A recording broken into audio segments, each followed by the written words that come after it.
हर, जैसे कि मैं कह रहा था कि हर लॉ का एक ना एक अल्टीमेट पर्पस होता है।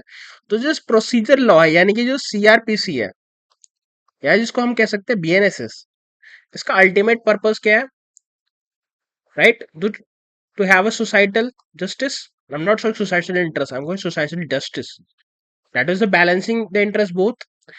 कोई भी एक प्रोविजन है, कोई एक प्रोविजन है, तो उसकी अगर मल्टीपल इंटरप्रिटेशन हो सकती है, let's say interpretation A, interpretation B and interpretation C, so that interpretation will be chosen that is ultimately serve the objective plus justice, right?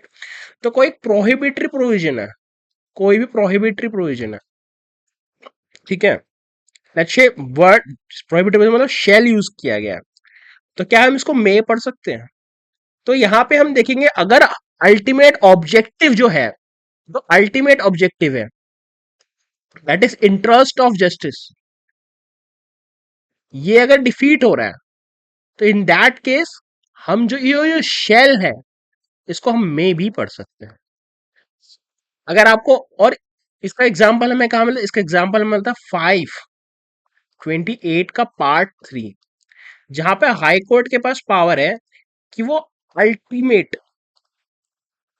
Justice को अटेन करने के लिए जो नॉन लिक्विड है, नॉन लिक्विड एरिया है, अगर कोई non liquid area मतलब कोई ऐसा प्रोविजन है, ठीक है, जो अभी जो प्रॉब्लम आई है उसको फुलफिल करने के लिए पूरा नहीं है, या फिर कोई ऐसा प्रोविजन नहीं है, ठीक है, तो उस प्रोसेस को करने के लिए 528 के अंदर हाई कोर्ट की पावर को सेव किया गया, इनहेरेंट पावर को वो ऑर्डर पास करके इंटरेस्ट ऑफ जस्टिस को अटेन कर सकता है, राइट।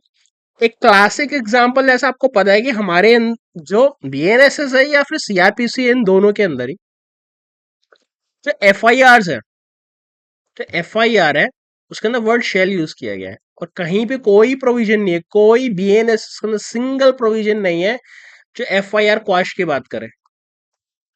अगर मान लीजिए किसी एक व्यक्ति पे कोई झूठा एफआईआर हो गया, मिस्टर ए पे एक झूठा एफआईआर हो गया, राइट, नाउ दिस एफआईआर हो गया, अब इस वजह से इसका करियर खराब हो सकता है, राइट।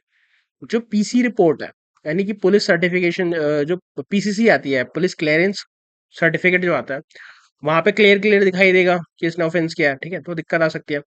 तो अब इस एफआईआर को जो फेक एफआईआर है, ये जो फैबुलियस एफआईआर हुई है, फैबुलियस एफआईआर हुई है, राइट, तो इसको क्वाश करना पड़ेगा।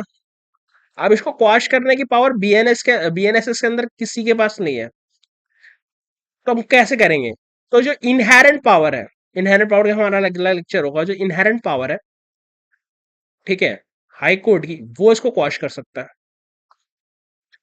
तो जो अल्टीमेट पर्पस है, जो वर्ड शेल यूज हुआ था यहाँ पे, इसको हाई कोर्ट ने यूज किया फॉर द पर, इसको हाई कोर्ट ने क्वाश कर दिया, मतलब इसको कहीं किसी कहीं कह सकते हैं मे की तरह यूज करा है। हम मे मतलब, वैसे ब्रॉडरली जो मैं कह रहा हूँ वो कुछ और कहना चाह रहा हूँ, आप समझ रहे हैं, ठीक है। एफआईआर जो होती है वो शेल रिकॉर्ड हो गया, वो पैरोगेटिव ऑफ पुलिस है, ठीक है, मतलब पुलिस को रिकॉर्ड करना पड़ेगा, लेकिन अ, जो एफआईआर है उसे जुडिशियल मैजिस्ट्रेट या कोर्ट ऑफ सेशन कोई भी क्वाश नहीं कर सकता, उसमें अल्टीमेटली हाई कोर्ट कर सकती है। तो जो अल्टीमेट ऑब्जेक्टिव था, वहां पे कहीं ना कहीं हमने परपर्सिव इंटरप्रिटेशन किया। तो अगर मल्टीपल इंटरप्रिटेशन हो रही है, तो हमें वो इंटरप्रिटेशन चूज करनी है जो दो काम करे, एक उसका ऑब्जेक्टिव अचीव करे, दूसरा वो जस्टिस इसको अचीव करने में हेल्प करे। तो अगर ये दो ऑब्जेक्टिव अचीव हो रहे हैं, तभी हम कह सकते, तब वो इंटरप्रिटेशन हम चूज करेंगे, ठीक है। तो आज के लिए इतना ही, नमस्कार मित्रों, और यहीं से मैं आपसे अलविदा लेता हूँ। नेक्स्ट लेक्चर में हम शुरू करेंगे inherent power of high court, ठीक है। खुश रहिए, पढ़ते रहिए।